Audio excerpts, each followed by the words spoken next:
complete revelations here. And we're really looking forward to hearing about his research on current trends in job evaluation and market pricing, both in the UK and in the US, and the way that they might be used to underpin a pay and grading structure.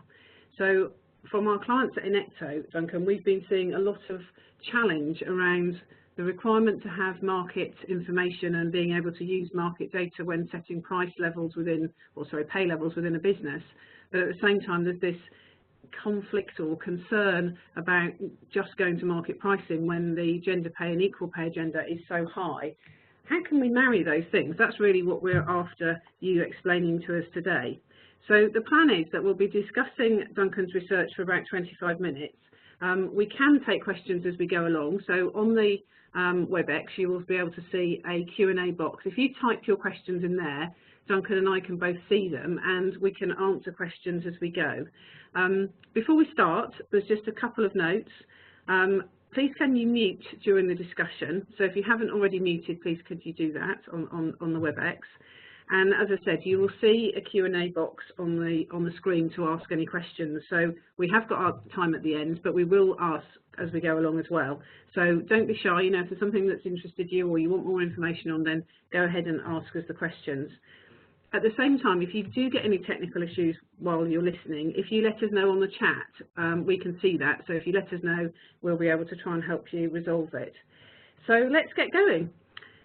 Duncan, you've been involved in job evaluation, pay benchmarking and creating pay and grading structures for many years. So what's made you decide to focus your research into this area now?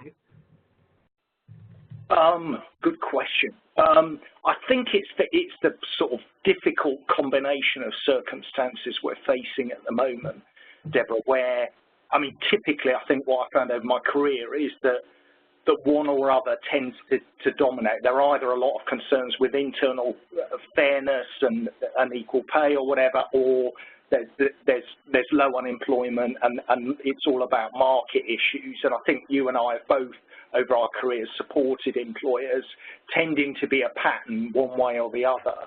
What's so interesting at the moment is we've got both sets of pressures. We've got unemployment at the lowest level, I think, since 1974, when interestingly pay inflation apparently was 24%.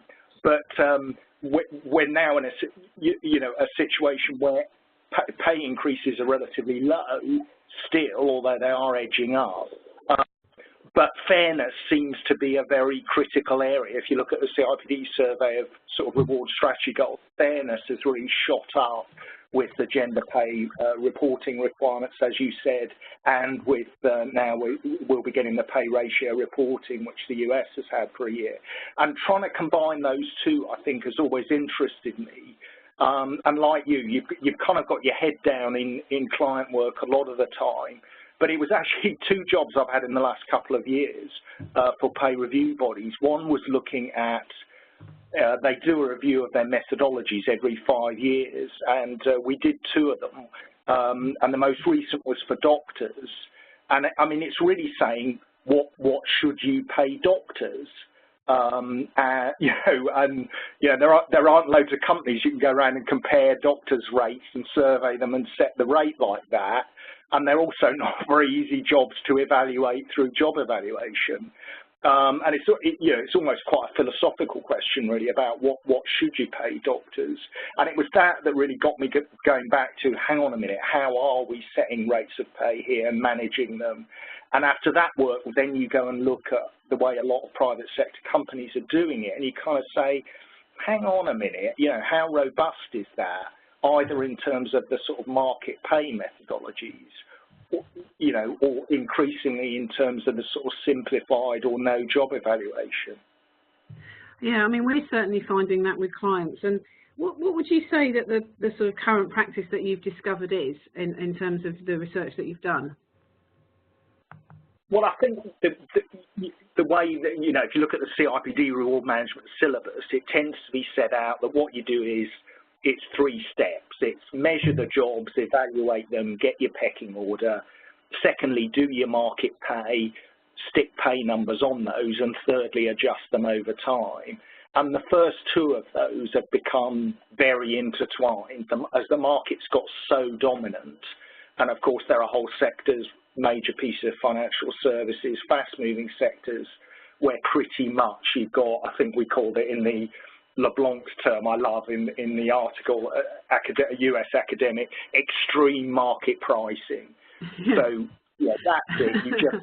You survey the job, and, you know, we have a policy of 62.8% of the market is our target percentile, and that's what we aim to hit. And if someone in your organisation says, why am I paid that?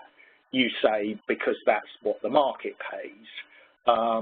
And, you know, probably there are some organisations that can be the response to.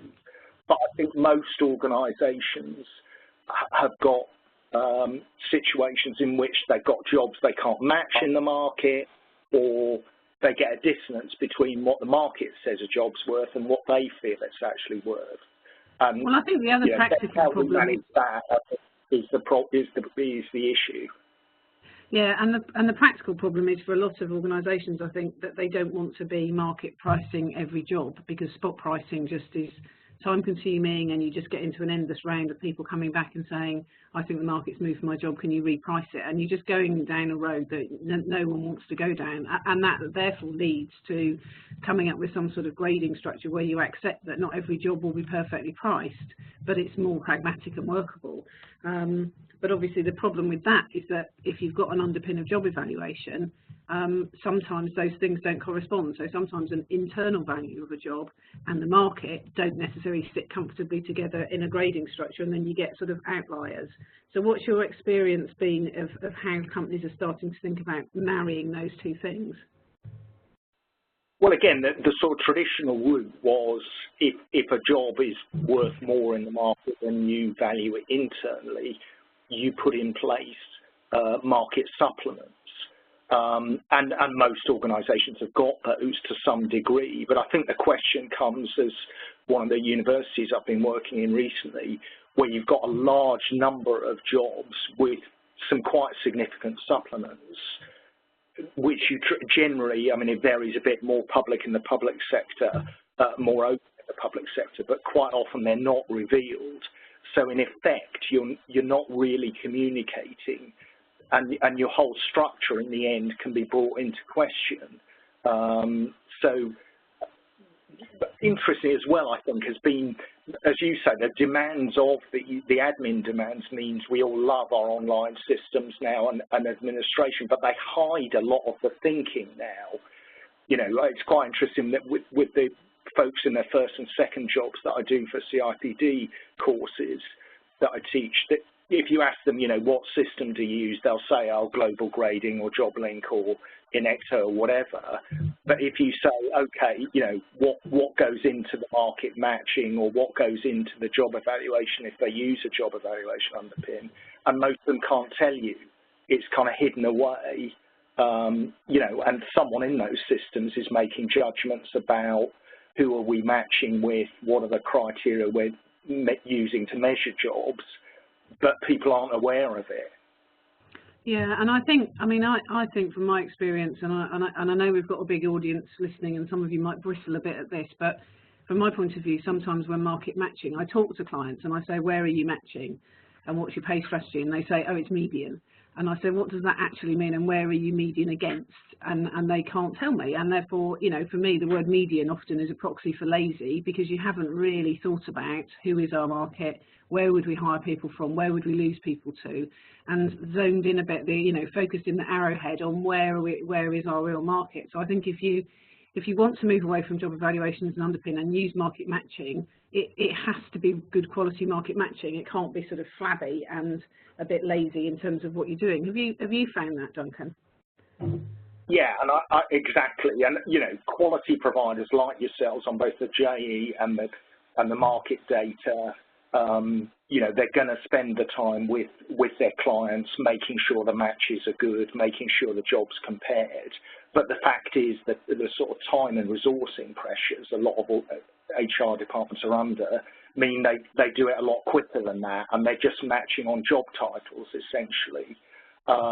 And of course, there are huge risks in that because we all know job titles aren't a great, they're used in very different ways in different organisations. Yeah, and not just that, but even within organisations. We were working for a TV client and they had a job title called producer, and the salaries for that job range from 30,000 to 200,000. So even within the organisation, there's often a lack of clarity on, if you're using just market pricing, where do you start with a range like that? Exactly. Yeah, and I think so. I mean, what we set out in the article was, when you do start kicking the tires on some of the survey databases, you find some gaps, and that's where, if you were ever unfortunate enough to get an equal pay claim and use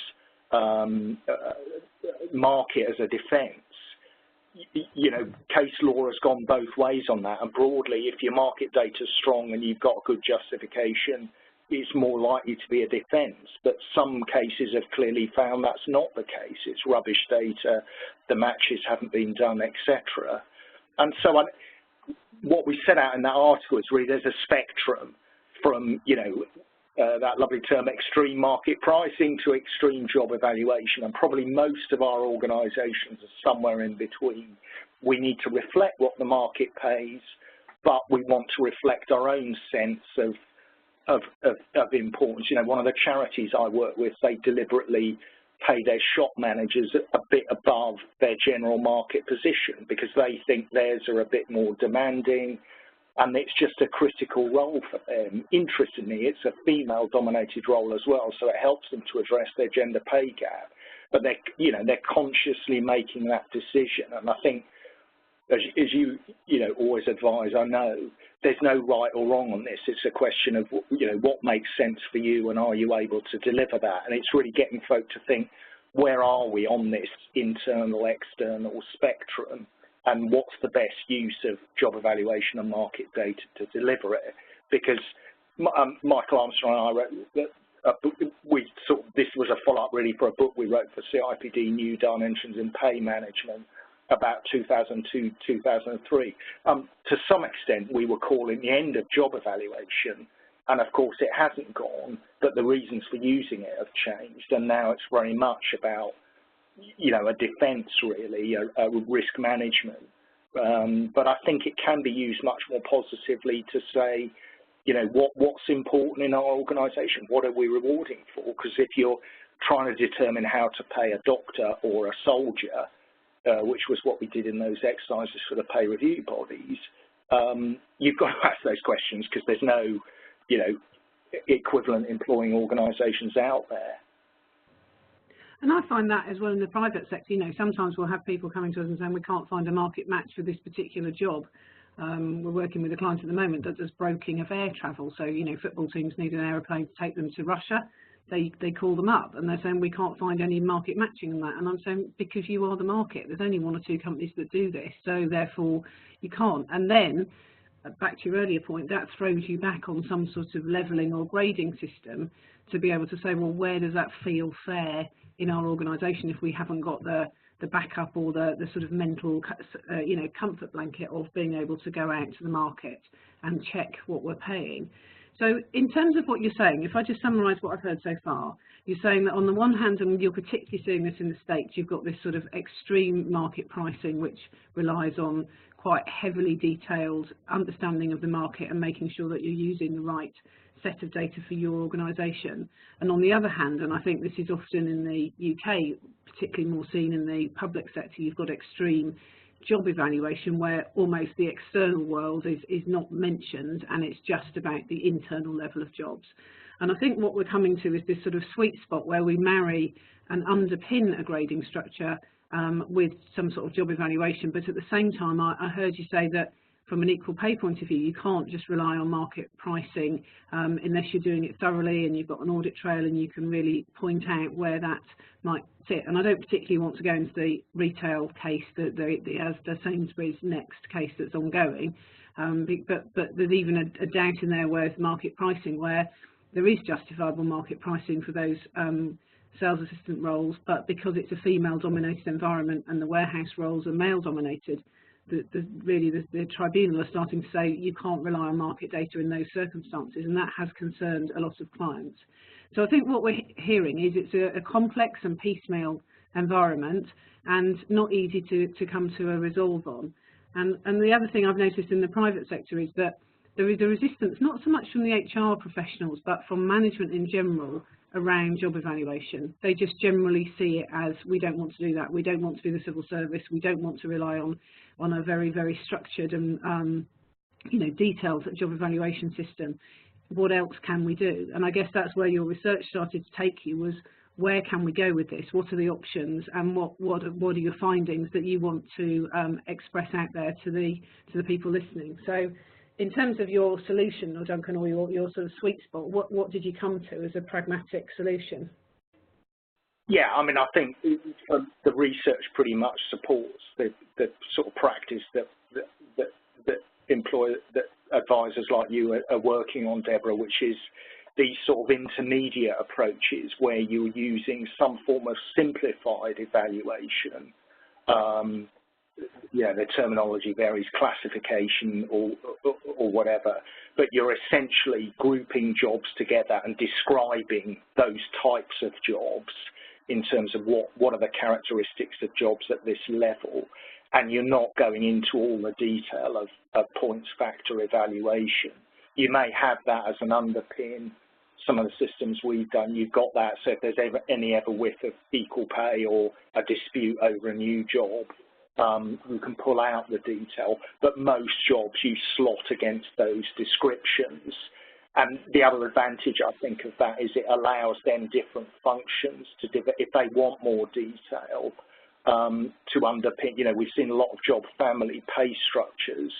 Job families, in terms of some of these job evaluation, also makes a lot of sense, and I found people love that. If in an accounts function, you develop descriptions at the grades of, what the characteristics of accountants at those level are, massively increases people's perceived fairness of pay, perceived fairness of a clear career structure. So there's lots of benefits in doing that, and it nowhere near takes as long as the traditional job evaluation. But correspondingly, I think as you rightly said, some people have switched from spending a lot of time on job evaluation to a heck of a lot of time on market data.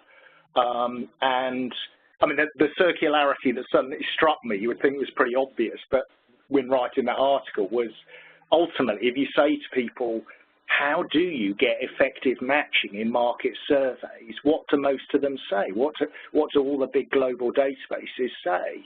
They say, we do job evaluation. We've got a job evaluation underpin for global grade X or whatever. So that, although not all their clients use job evaluation, ultimately the only way to get accurate matching in surveys is to use job evaluation. So there's a kind of delightful circularity in it at the end anyway, even if you think you are just using market data. Yeah, and I think for the high quality surveys, the Towers, the Mercer, the Hay, as you say, they have got that underpin in there, which gives reward people some confidence that if they're matching into that structure, that they've got a reasonable chance of being able to get it right, and then potentially using the structure as a sort of light touch grading support in order to alleviate the sort of concerns of managers which say, let's not go down this very heavy-handed detailed route, but at the same time, from a reward point of view, you can point to an underpinning structure that does work. And I think that's effective for clients. I mean, we tend to use our own system. Evaluate is based on work levels, and that has an underpin on points, but for most organisations they just use the level descriptors because they find it has really high face validity and it works really well for clients. So I think that what we're getting to, I think, is an answer that says you need some sort of underpin, whether you're using underpin from market data. You need to have a structure which works in terms of it's light enough touch that it doesn't feel too onerous, but from a reward point of view, you've got some comfort that it gives you protection in an equal pay scenario. And there is a possible pragmatic, workable place there that you can come up with something. I mean, I like job families. I think they work really well rather than market premiums, and it seems to work well for clients having a variety of job families rather than just sitting everyone into one single pay span and then adding on premiums for IT or finance or whatever. in terms of questions from the audience, we're getting a few through, but it would be good if you can share perhaps some of your experiences in terms of, does this make sense? Is this what you're doing? What are the situations that you're facing that are causing you problems that Duncan and I can talk through? But Duncan, going on towards the last part of your research, what in terms of your feedback to colleagues and reward people, and certainly with your teaching at the CIPD, what are the messages that you want the reward community to hear and act on? I think it's to in a way adopt a solution that suits you. But for the majority of folk, you do need to think both of the market, and obviously most people will have market data. Have a think, make sure you're getting the right quality of data there and there's good matching, so you really are comparing apples with apples. But also, I would say for the majority of organisations I'm working in, they need some sort of internal measurement too. And, you know, that doesn't need to be detailed points factor evaluation, but you know, to some extent, it is asking the question, what do we value here, and how, you know, how are we going to pay for it? Because, yeah, again, another university client I've got at the moment, yeah, the question, do you pay an economics professor more than a history professor? And I can get you market data that shows most people have a common pay range, but they'll be paying big market supplements to economics professors. You know, and again, that's a philosophy question. If you're market-driven, you'll pay more to the economics professor.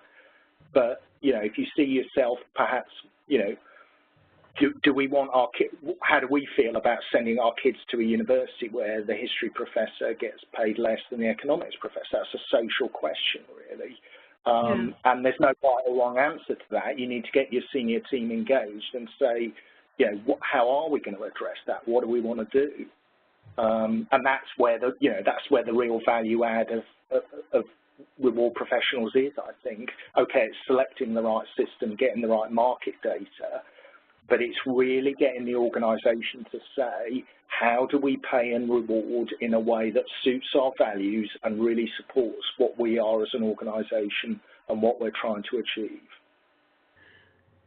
Okay, and that seems to me the fundamental thing. You can't just layer something on top of an organisation. You have to work with the business to really understand what drives our business. And certainly from a job evaluation, from a job family's perspective, you know, sometimes you might set up a job family that could be in an IT company, the IT family, and actually you're willing to pay a premium, or you're willing to pay around upper quartile of the market for people in there, and support people get paid median, for example, whereas in another business where sales is really important, you might actually pay IT around median and sales at upper quartile. So you can mix and match according to what the business needs, but understanding the value of roles in the organisation and how that works is key.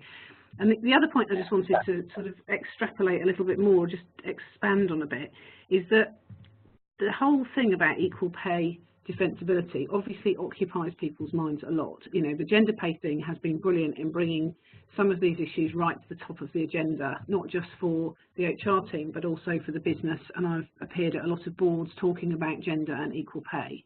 And from my point of view, that's fantastic. However, what I do try and talk to clients about is you can't just put in a points factor job evaluation system and think that's the answer, because the way that you pay people and the perceived fairness of the way you do things and the openness you have around pay is all part of the community around how do people feel about pay.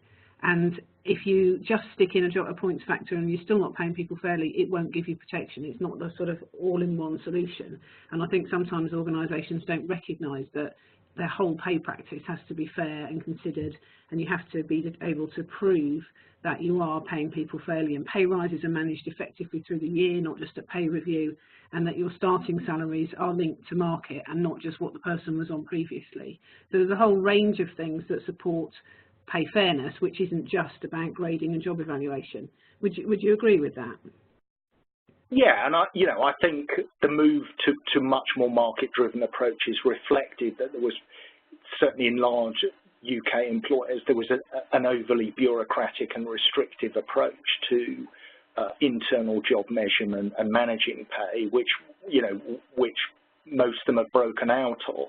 But I guess part of what we're saying in that research article is, it is a balance, and possibly now we need to be pulling that balance back, because one of the other aspects, I guess, of the move to market pay is not necessarily deliberately, but it's made pay less visible. It's made it less transparent, because we typically don't share market data around the organisation, and therefore, whereas we could explain the basis for a job evaluation, I think the basis for market data is much less known around the organisation. And so now when the spotlight comes on in terms of equal pay or pay relativities, I think some employers are struggling to justify it, really, in terms of why our jobs are there.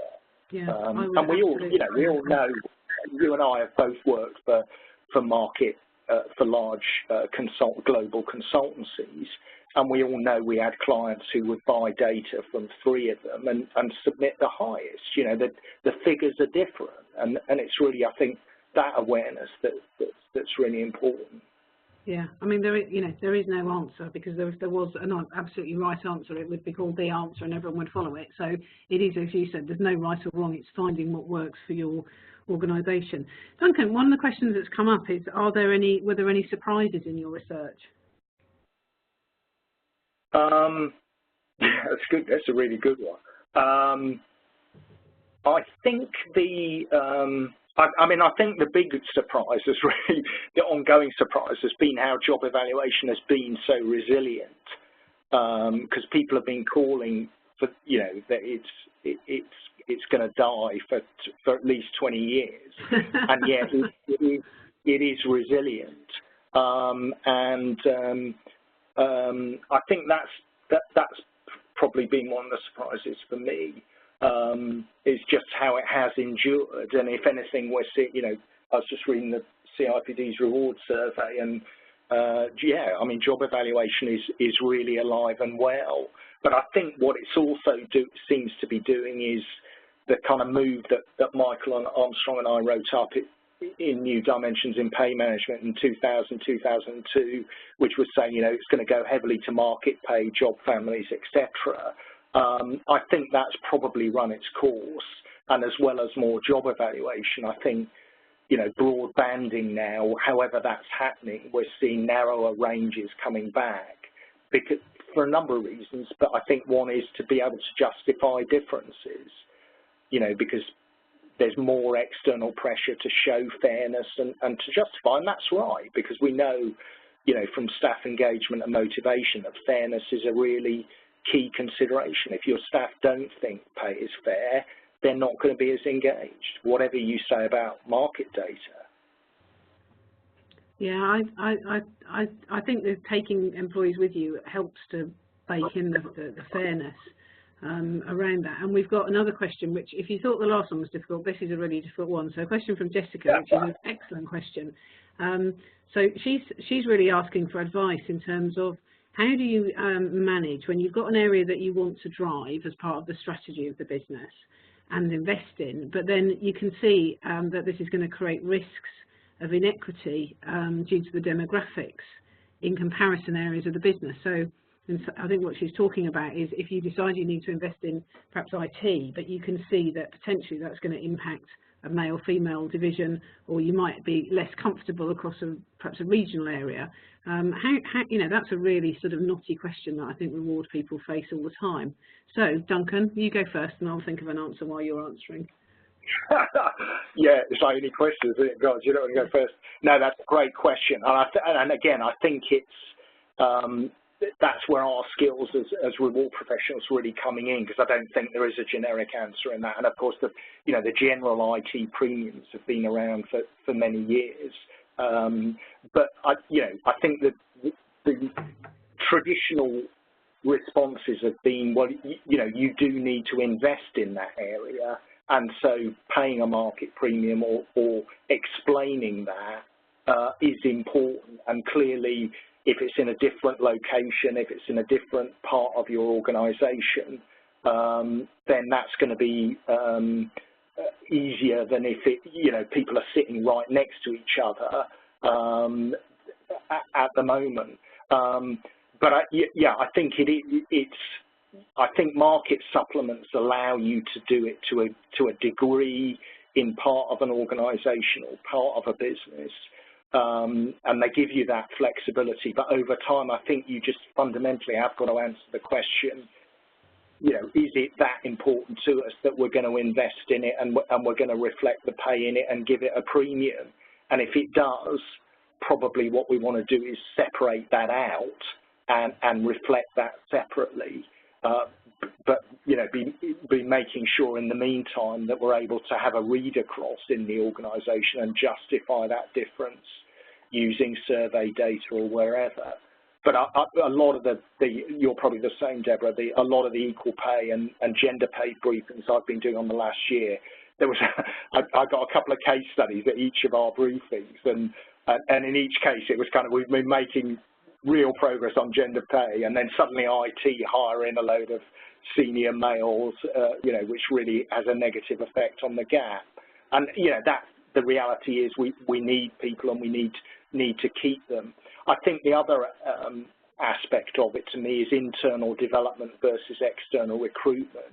And I think if the UK, a number of MPs have been over to California and the East Coast states, where the next stage after equal pay reporting over there is banning discussions of current salary in interviews in recruitment situations to stop you importing market gender bias. And it would be very interesting if that happened here. You know, what that would do to our pay approaches.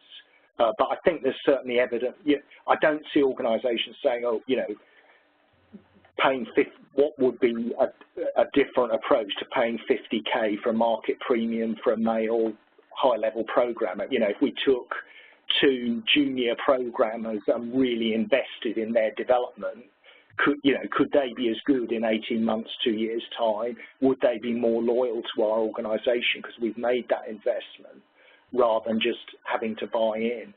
Yeah, and I would say in response, Jessica, I think sometimes management get very carried away with, yeah, we're going into this area and we need to hire people and whatever it takes, and then they meet a couple of people at an interview stage and they're like, we really want these guys and they're much more expensive.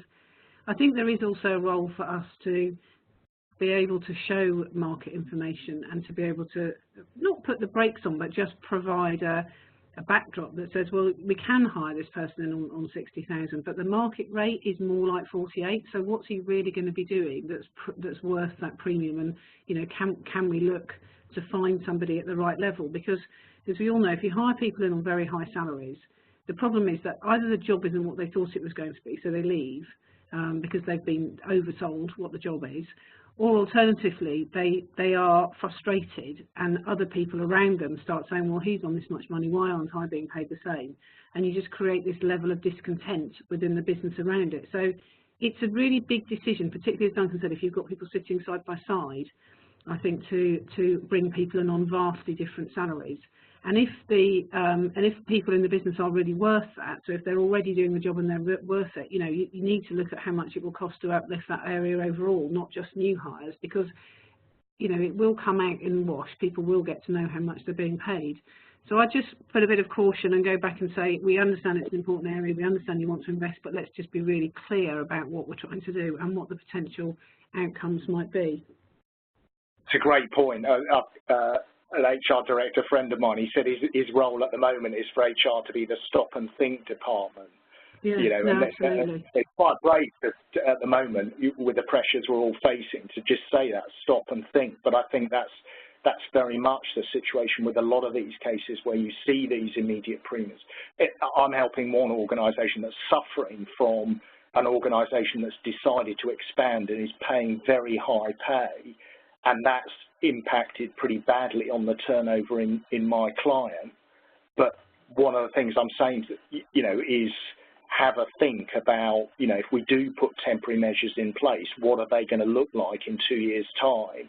And I think that the organisation that's doing the poaching, frankly, in 2 years' time is going to have a lot of problems when it starts to look at the relativities and what it's done. So that kind of stop and think, I think, is great. Yeah, and we know from being in reward particularly that you've always got historical anomalies, and people go, why is that guy paid so much? Well, often the reason that that guy down the road is the one that sticks out like a sore thumb is because at some point somebody decided to invest in that area or that person and spend a lot of money bringing them in, and they're out of line. They're clearly still out of line. Changing the topic slightly, we've got another question in from Neil who's asking us, and this is a sort of general trends question really, are you finding employers are becoming more transparent with their salary ranges and the principles for salary progression within them? Definitely. I think we've always had that in the public sector, in unionised settings, and generally in the charitable sector as well. And I think the private sector is definitely seeing that. Yeah, I think it was a byproduct. I don't see many organisations who said we deliberately, try and hide information. There are some, and there's obviously some sectors where that's been an approach. Although you have to give full details, obviously, to the individual.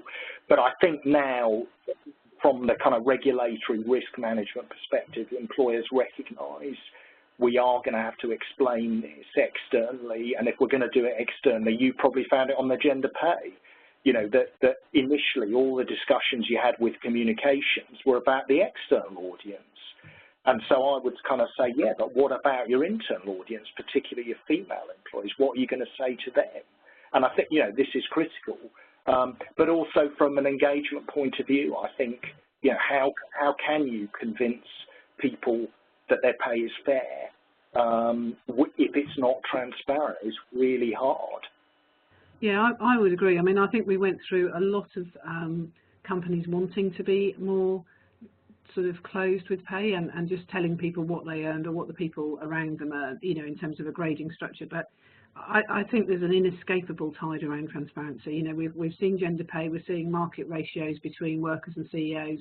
I think BAME reporting will come in, so being able to report on your minority, ethnic, black and Asian employees against people that recognise themselves as white and how their pay compares. So to some extent, I think if you're not open and transparent about pay, you are standing King Canute style against the tide, and it won't work. So there's almost an argument, Nell, I think, to sort of give in gracefully and work out how can you present this in a way that explains how you're managing pay in a comprehensive and adult-to-adult way.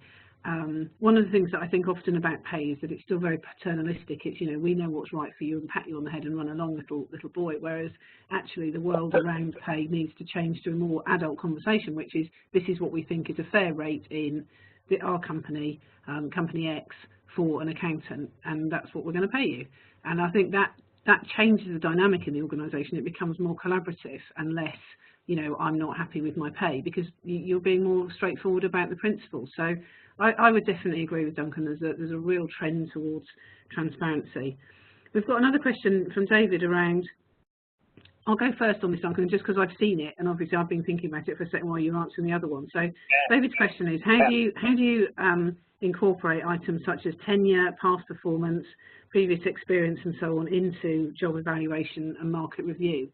And I think the answer to this, David, is that Duncan and I have been talking about job evaluation versus market pricing as though that's all there is in the question. Actually, for clients, I quite often draw a triangle. So in the 3 points of my triangle, I've got job evaluation or internal value, market rate or external value, and then the apex of the triangle is personal performance. And really, you've got to get a tension between all of those things. Do you pay market rate regardless of individual performance? Do you pay internal value regardless of the market?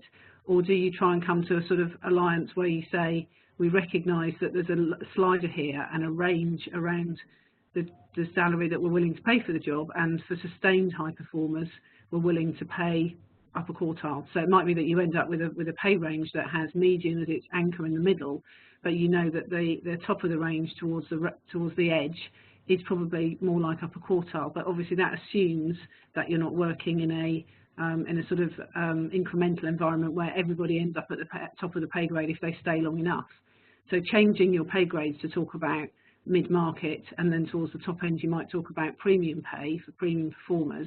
That seems to work quite well, and people understand it. And going back to the earlier question from Neil, being transparent about where you expect people to end up and being honest that probably not everybody will end up at the top of the pay range, again, it changes the conversation to a more adult-to-adult one. What do you think about that, Duncan? I think it's exactly, and it's kind of know your people. You know, when I don't know, when I was at Aon Hewitt based in the city, to be honest, I didn't really, you know, my folk weren't going to become actuaries or whatever, so I didn't need to bother much about internal relativities. I, you know, bothered about what PwC or Hay or whatever were paying. I was heavily market driven. Now I'm in much more in a research-oriented career, more academic environment. My God, those internal relativities are critical. You know, and most of the academic research is that the former of those is unusual. If you ask people, is your pay right, they don't, you know, they don't judge that in relation to the market. They judge it in relation to the people around them. And so, you know, convincing people of that is important. As you say, it's balancing these things off, and it's hard, but and it's going to be different. Just looking at a great mix of organisations we've got on the call, but you know, the answer for Expedia is going to be different to John Lewis or whatever. That different balance, but that's great. That's why a computer can't do it, and that's why we're still all in work despite these these fabulous systems we now have. Yeah, long may it last. Sorry for coughing. So I think we've sort of come to the end of the questions. Is there anything you want to add? I mean, Duncan's very kindly said that we can send out a copy of the research paper following the webinar to everyone who's been on there. So that's great. Sorry, thank you, Bella's giving me a glass of water. That's really helpful. Is there anything you just want to sort of add, Duncan, in terms of, you know, your findings or anything else that you haven't brought out so far?